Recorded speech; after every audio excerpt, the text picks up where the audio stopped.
Yon, good morning po muli sa inyo lahat mga kabayan. Na-miss ko po kayo. Pasensya na po kayo. Ilang linggo tayong hindi nakapag-vlog. Anyway, ngayon po ay binalikan natin itong Kaalax para magkaroon po tayo ng monthly update. Ano po? Ang oras po natin ay 8:23 ng umaga. Kahit sa 28 na po tayo sa buwan ng Oktubre. So ilang araw na lang, 2 araw na lang ay eleksyon na ng SKN Barangay election. Yun. Samantala ay balik po tayo dito sa ating pong i-update sa inyo ngayong araw.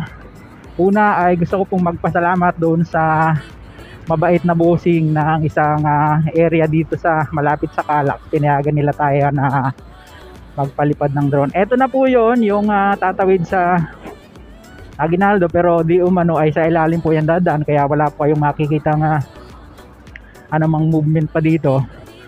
Pero dito sa una-unahan, dyan sa may 7-Eleven, kagaya po nung ating unang vlog, no, ay dyan po yung magiging entry at exit nya. Isisingit ko po yung ating pong video sa aerial shot natin. Ayan.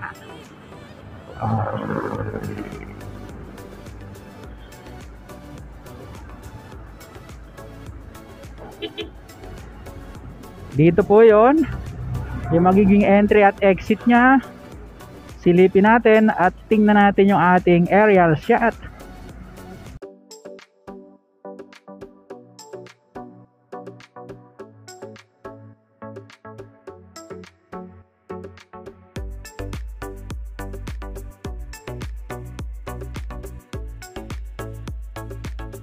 Ganda na oh, yung huling punta ko dito, ano pa yan yung tinatambakan pa lang. Ano po kayo, DMCI?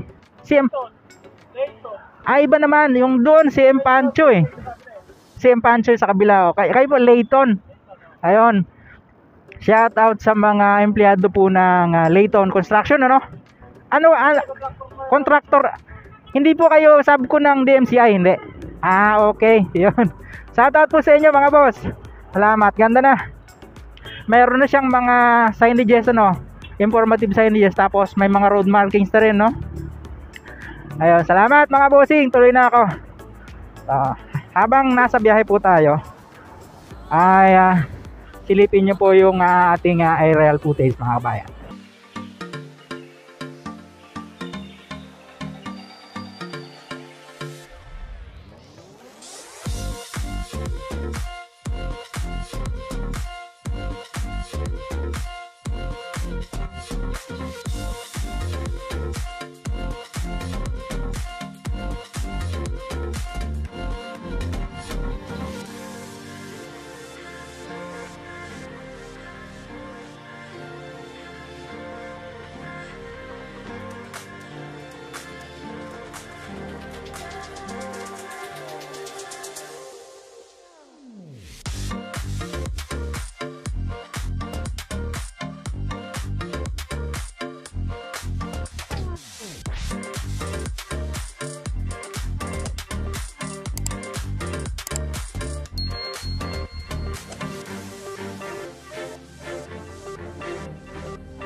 At yung pong inyong nakikita na yon na papunta doon sa Silang East, no?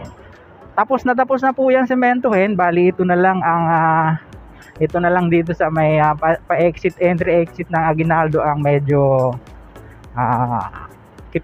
finishing touches na lang, mga boss.